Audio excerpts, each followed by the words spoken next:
Konnichiwa, Koike desu.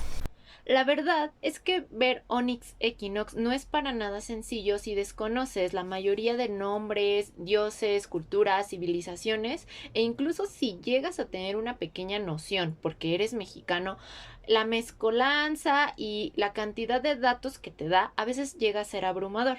Y es que aceptémoslo, en México cuando nos enseñan este tipo de historia, pocas veces le meten algo dinámico o entretenido y más parece que les importa que te aprendas los nombres solamente para pasar una materia y no porque es tu propia cultura y tus raíces. Por eso, aquí hay una sucesión de datos para ver Onyx Equinox y no morir en el intento.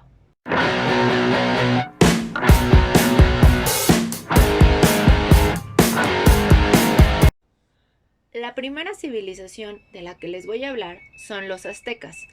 A esta civilización pertenecían Isel y Nelly. Los aztecas también eran conocidos como mexicas o tenochcas y habitaban en el Valle de México. Su centro de poderío se encontraba en México Tenochtitlán, donde ahora se encuentran las ruinas del Templo Mayor en la Ciudad de México. Formaban parte de la Triple Alianza que dominaba el Anáhuac, y es esta civilización la que recibe a Hernán Cortés y los españoles, quienes terminarían colonizando todo el Valle de México. Los olmecas, o la cultura madre, se asentaron en la zona costera del Golfo de México entre los ríos Papaloapan y Grijalva. Su nombre significa habitantes de la región del Hule, y son conocidos porque a ellos se les adjudica la creación del juego de pelota y las cabezas colosales, las cuales puedes encontrar en la mayoría de los museos de antropología e incluso en el logo de Onyx Equinox. Los mayas se acentuaron en el sureste de México, Guatemala, Belice y la parte occidental de Honduras y El Salvador, y es famosa por ser una de las 6 cunas de la civilización del mundo, teniendo grandes avances matemáticos como el uso del cero, el uso del calendario y un gran conocimiento astronómico. En realidad, estas 3 civilizaciones no coexistieron en la misma línea temporal. Sin embargo, en Onyx Equinox era preciso que lo hicieran, ya que así pueden mostrarnos ciudades como Danibán, Uxmal y Palenque en su máximo apogeo, siendo estas las entradas al Mictlán, la cual sería algo así como el inframundo de las culturas mesoamericanas. Este tiene 9 niveles y fue creado por los 4 dioses creadores: Cipetotec, Huitzilopochtli, Tezcatlipoca y Quetzalcóatl. Y esto nos lleva a nuestro próximo punto: los dioses.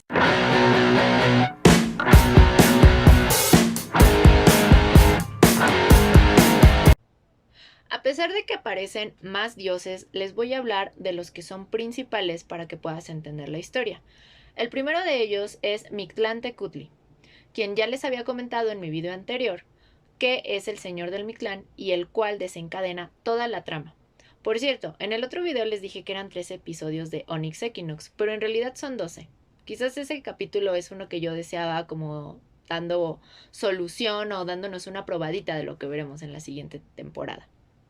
Regresando a Mictlantecutli, él era el dios de las sombras y del inframundo. Él estaba representado en los códices que se han encontrado como un esqueleto, con una calavera, con muchos dientes. Tenía cabello negro y crispado, además de ojos como estrellas, ya que habitaba en la oscuridad. El siguiente en la lista es uno de los dioses más conocidos, llamado Quetzalcóatl.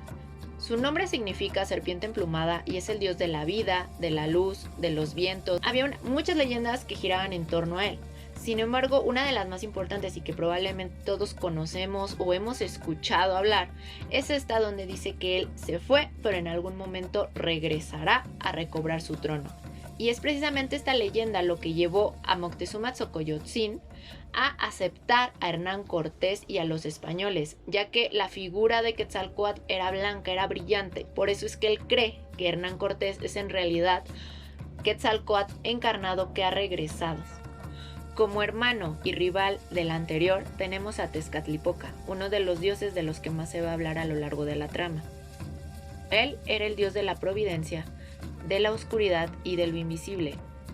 Huitzilopochtli es quizás el dios más conocido por todos los mexicanos, no solo porque se le conoce como el dios del sol y era el principal dios de los mexicas, sino porque es gracias a él que se funda México Tenochtitlán, ya que fue él el que guió a los mexicas hacia el lugar donde debían fundarla, diciéndoles que en el lugar donde encontraran una serpiente posada en un nopal y devorando una serpiente, ese sería el lugar designado para construir el centro de su poderío. Y regresando a Quetzalcóatl, a pesar de que los anteriores también eran sus hermanos, él en realidad tenía un hermano gemelo, de nombre Xolotl, estrella vespertina, dios de la oscuridad, el inframundo. Xolotl está asociado con este perro Xoloescuincle que se cree que llevaba las almas al Mictlán. Y para rematar, el apartado de los dioses tenemos a Mictecacihuatl, la reina del inframundo y esposa de Mictlantecutli. Ella se encargaba de vigilar los restos de los muertos. Y es precisamente esta pareja de Mictecacihuatl y Mictlantecutli la que da origen a la festividad del Día de los Muertos, que en México seguimos festejando hasta el día de hoy, ya que se dice ella le da permiso a las almas de los difuntos de salir a ver a sus seres queridos. Y aunque Mictlantecutli no está muy de acuerdo, lo hace y les da el permiso simplemente para no enojar a su señora.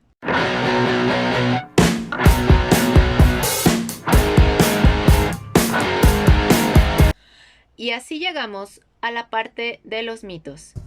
La leyenda del quinto sol nos dice que en realidad nosotros estamos viviendo la quinta era del sol, ya que antes hubo otros 4 y en algunos, en donde ya los humanos existíamos, también fueron arrasados por la furia o el juego de los dioses.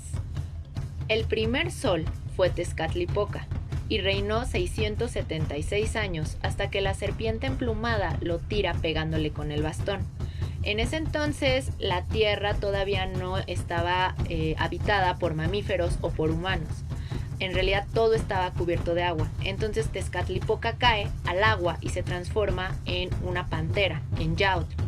Y entonces Quetzalcóatl retoma el papel de su hermano y se convierte en el segundo sol, que reina por otros 676 años, hasta que Yautl le pega y genera una ventisca que arrasa no solamente con el segundo sol, que es Quetzalcóatl, sino con toda la humanidad, con toda la vida que ya existía.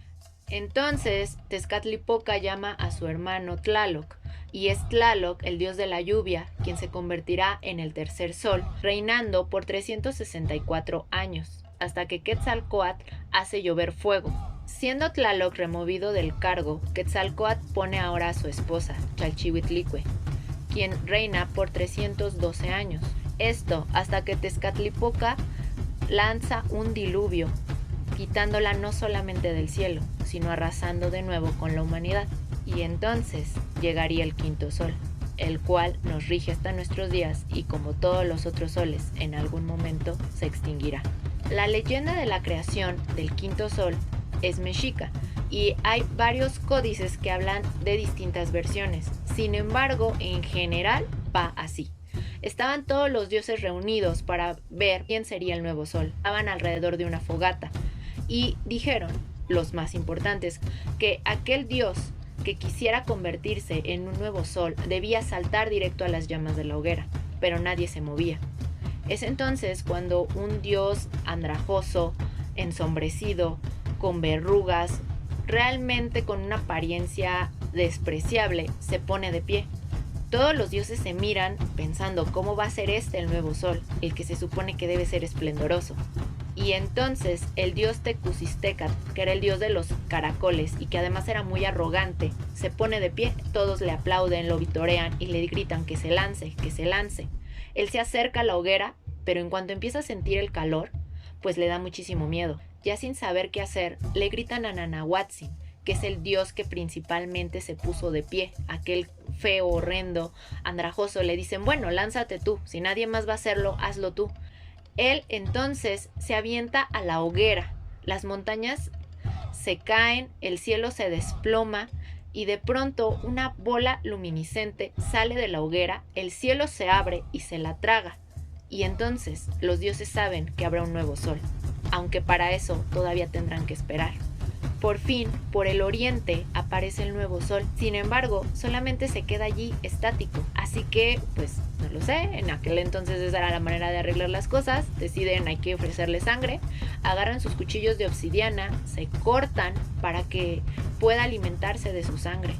Y es entonces cuando el Sol deja de estar estático y comienza a seguir su órbita. Y justamente es por eso que al atardecer el cielo se pinta de rojo. Y bueno, esta fue la leyenda del quinto sol, un poco de los dioses, de las civilizaciones y en general fueron unos cuantos datos que espero les haya servido no solamente para disfrutar y entender mejor Onyx Equinox, sino para enamorarse de la cultura mexicana. Yo soy Koike, nos vemos hasta la próxima.